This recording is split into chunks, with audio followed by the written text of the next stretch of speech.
आज के इस कार्यक्रम के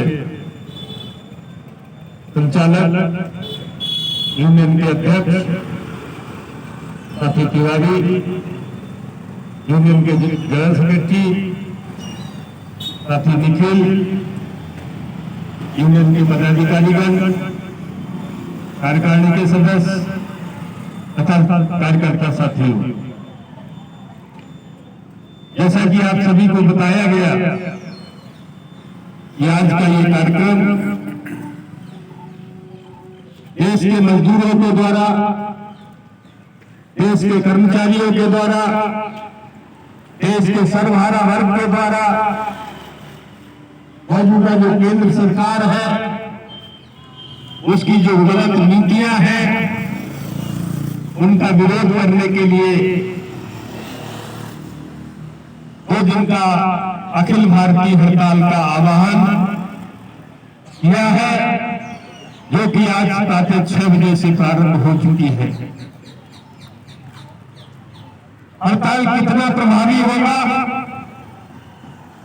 हड़ताल में कितने मजदूर और कामगार भाग लेंगे, वो एक अलग बात है। लेकिन अगर हम अपने कर्मचारियों को,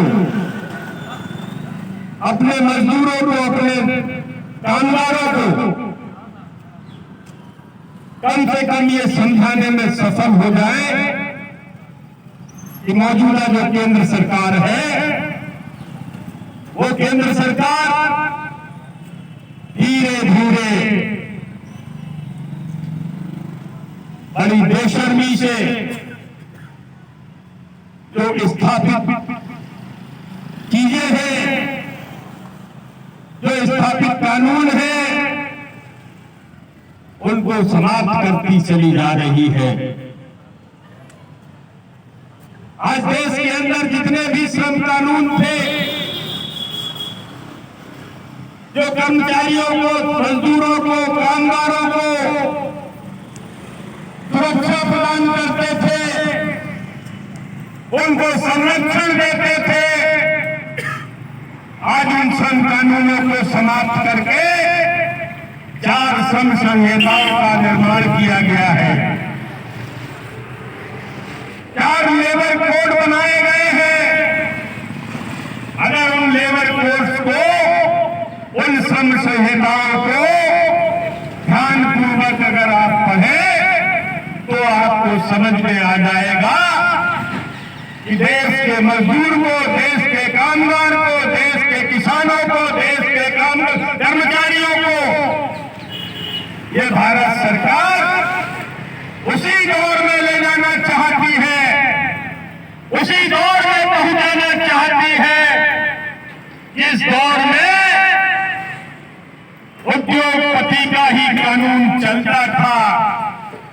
उद्योगपति जो चाहता था वो करता था, उद्योगपति जैसे चाहता था वैसे काम कराता था। उद्योगपति कामगारों का जो मेहनताना है, जो मेहनत मजदूरी है, जिसके बारे में कहा जाता है कि श्रम को बेचने वाले को उसकी मजदूरी का भुगतान, उसका पसीना सूखने से पहले हो जाना चाहिए। लेकिन आज आम मजदूर की तो बात छोड़ दीजिए, आम कामगार की बात छोड़ दीजिए, लेकिन जो संगठित क्षेत्र का कर्मचारी है, जिसके बारे में ये कहा जाता था ये संरक्षित कर्मचारी है, इनके सारे कानून के द्वारा इनको संरक्षण प्राप्त है, लेकिन आज उस कामगार को भी, कर्मचारी को भी धीरे धीरे सरकार संरक्षण के दायरे से बाहर करती चली जा रही है। अगर हम अपने संस्थान की बात करें, अगर हम अपनी आयु निर्माणियों की बात करें, तो हम सभी को मालूम है कि जिस भावना के साथ इन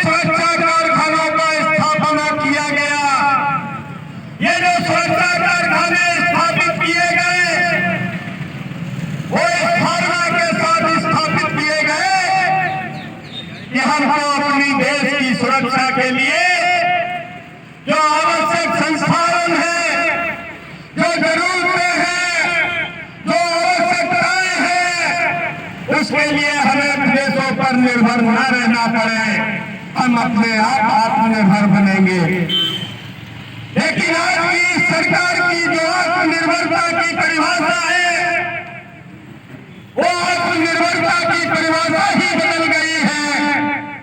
आज की सरकार कहती जरूर है कि हम देश को आत्मनिर्भर बना रहे हैं, लेकिन वो देश को आत्मनिर्भर बनाने की जगह, देश को अपने पैरों पर खड़े होने की जगह उनको देशी विदेशी पूंजीपतियों के हवाले करने का काम कर रही है, उनके ऊपर आश्रित बनाने का काम कर रही है।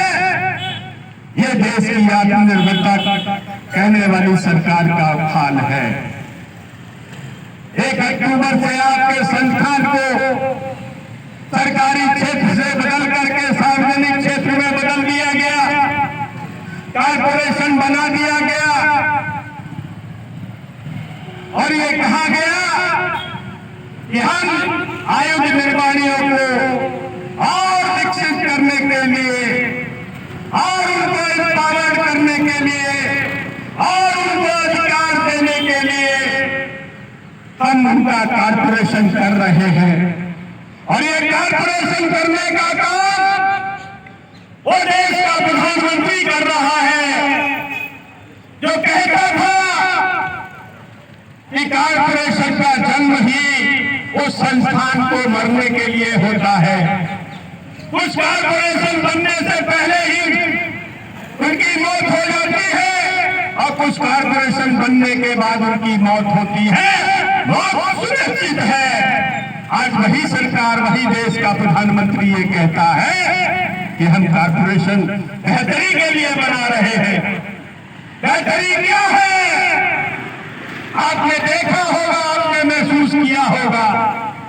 1 अक्टूबर 2021 के बाद आपको जो वेतन मिलता था, जो आपको सैलरी मिलती थी, जो आपको ओवर टाइम मिलता था, जो आपको पीसीएफ मिलता था, आज वो कहां पर पहुंच चुका है।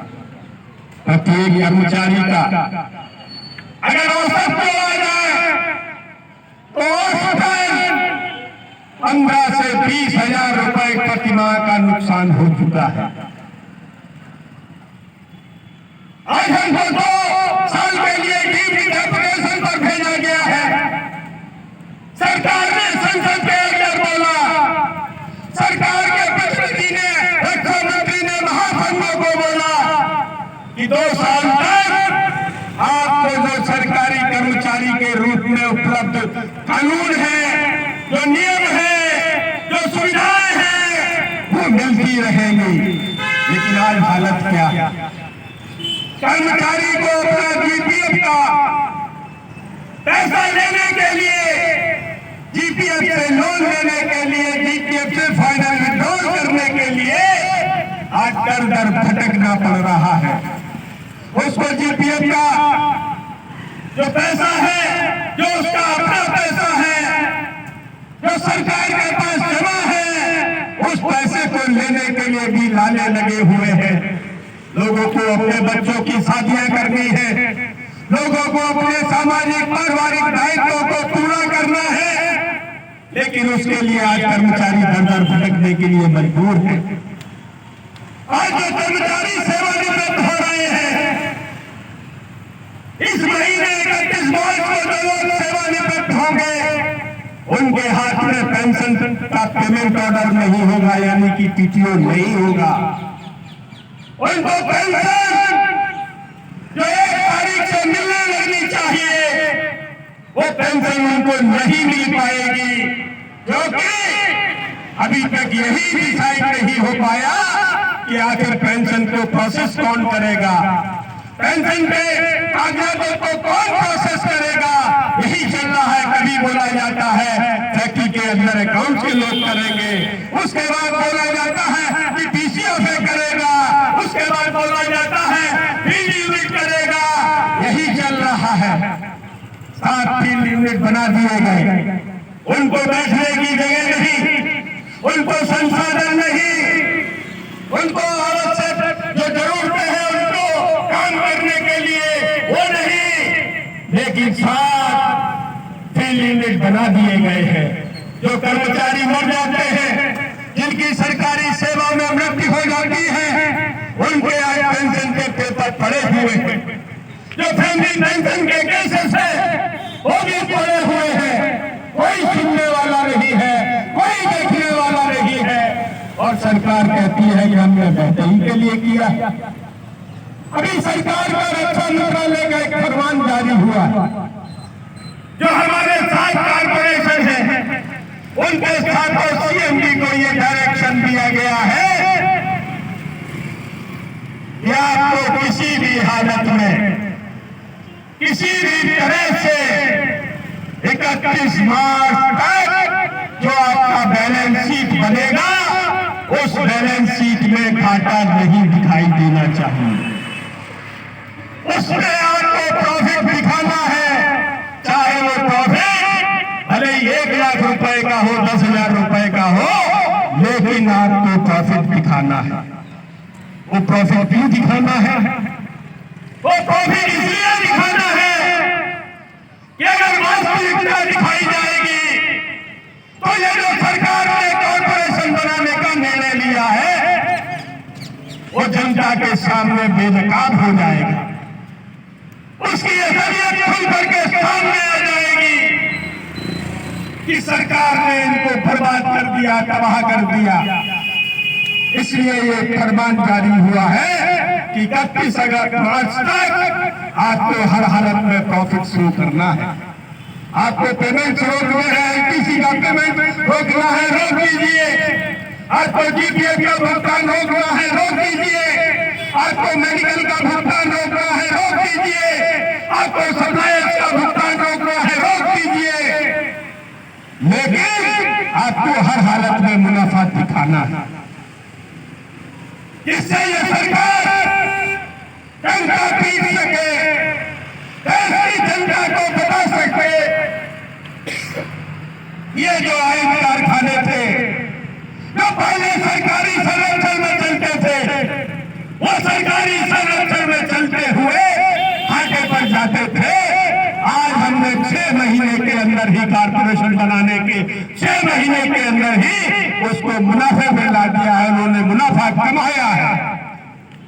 ये भले ही देश के सामने सरकार प्रचारित और प्रसारित करे, लेकिन कम से कम कर्मचारी को समझना है।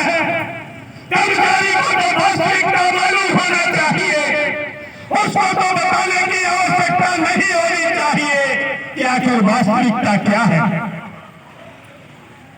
आज फैक्ट्री को 158 का टारगेट मिला था, 158 करोड़, जो पहले 220 करोड़ का था, घटते घटते 158 करोड़ पर आया। लेकिन आज 29 तारीख हो गई, 28 तारीख हो गई। अगर आप पीएनडी का रिपोर्ट देखेंगे तो उस पीएनडी की रिपोर्ट में पाएंगे कि अभी तक केवल 104 या 5 करोड़ का ही टारगेट हासिल हुआ है। और अगर कई बार कर्मचारियों के जो वेतन और भत्तों का खर्च है, मटेरियल खरीदने का जो खर्च है, फैक्ट्री को चलाने का जो खर्च है, अगर उसको वास्तविक रूप से जोड़ेंगे तो वो लगभग 200 करोड़ 31 मार्च को हो जाएगा। 200 करोड़ और लगभग 31 मार्च को जो हमारा आकलन है कि 112-115 करोड़ के बीच में हमारा टारगेट होगा।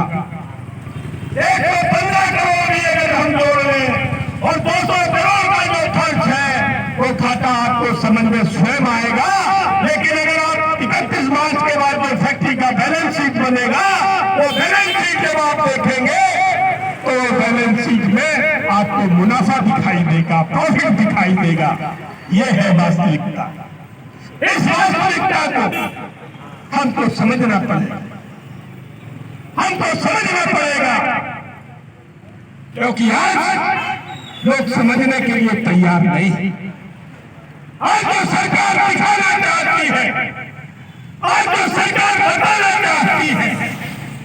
आज हम वही देखते हैं, वही सुनते हैं और उसी के हिसाब से हम अपना रिएक्शन देते हैं, अपनी प्रतिक्रिया व्यक्त करते हैं। सरकार ने तो देश की जनता की नब्ज पकड़ ली है। सरकार को मालूम है कि हमको कैसे वोट मिलेगा, हम कैसे वोट हासिल करके सरकार बना सकते हैं, और सरकार को पता चल चुका। सरकार को मालूम है कि देश की जनता इतनी लालची है, इतनी मुफ्तखोर है, इतनी नाकारा है कि उसको टुकड़े डाल दीजिए और वो दूध हिला करके सरकार का गुणगान करता रहेगा। आज देश की शिक्षा व्यवस्था का क्या हाल है, किसी को परवाह नहीं है। हम अपने अगर परिवार में ही देखें तो स्कूल जाने वाले जो बच्चे हैं, स्कूल जाने की तैयारी करने वाले जो बच्चे हैं, स्कूलों में पढ़ने वाले जो बच्चे हैं, उनका 2 साल के दौरान क्या हाल हुआ है। स्कूल जाना ही भूल चुके हैं, पढ़ना ही भूल चुके हैं। उनको हर समय मोबाइल हाथ में चाहिए, क्योंकि उनकी आदत 2 साल ऑनलाइन क्लास के नाम पर मोबाइल से जुड़े रहने की डाल दी गई है। देश का जो भविष्य है, देश की जो बुनियाद है, आज उस बुनियाद को ही खोखला कर दिया गया।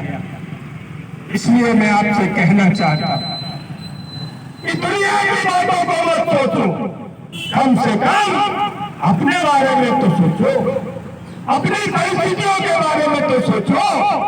उसके बारे में तो किसी को बताने की आवश्यकता नहीं होनी चाहिए। इसलिए कम से कम सरकार की जो गलत चीजें हैं उसका विरोध करो, उसके विरोध में खड़ा होना सीखो, उसके विरोध में लड़ना सीखो, उसके विरोध में संगठित होना सीखो।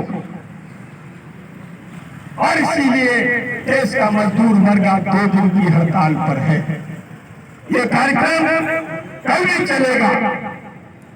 महत्वपूर्ण ये नहीं है कि कार्यक्रम में कितने लोग शामिल हुए, कार्यक्रम में कितने लोग रुके।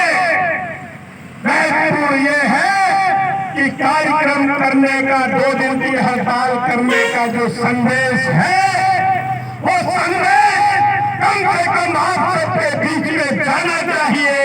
आपको उसके बारे में सोचने के लिए मजबूर होना चाहिए। यही कार्यक्रम और हड़ताल की सफलता होगी। इसलिए मैं अपने कर्मचारी साथियों से, अपने यूनियन के कार्यकर्ताओं से ये कहना चाहता हूं कि हम दिन भर बहस करते हैं। कोई बहस करता है कश्मीर फाइल पर, कोई बहस करता है मंदिर और मस्जिद पर, कोई बहस करता है राजनीतिक पार्टियों के जो विचारधाराएं हैं उसके ऊपर। ये सब चीजें हमको, हमारे परिवार को, हमारे समाज को कुछ हासिल करने के लिए नहीं है। ये चीजें सिर्फ और सिर्फ हमको आपस में बांट करके, हमको आपस में बंटवारा करके केवल और केवल अपनी सरकार को सुरक्षित रखने का ही इस सरकार का, इस पार्टी का सिद्धांत है। इसलिए हमको इन सब चीजों से सजग रहते हुए, अपनी बातों को समझते हुए, अपनी वास्तविकता को समझते हुए इन मुद्दों के साथ जुड़ना चाहिए। इनके खिलाफ मजबूती के साथ संघर्ष करना चाहिए। इतना ही कहता हुआ मैं अपनी बात को समाप्त करूंगा और आप लोगों से निवेदन करूंगा कि मेरे साथ नारे का जवाब नारे से देंगे। नाश्ता करके नहीं है, जिंदाबाद जिंदाबाद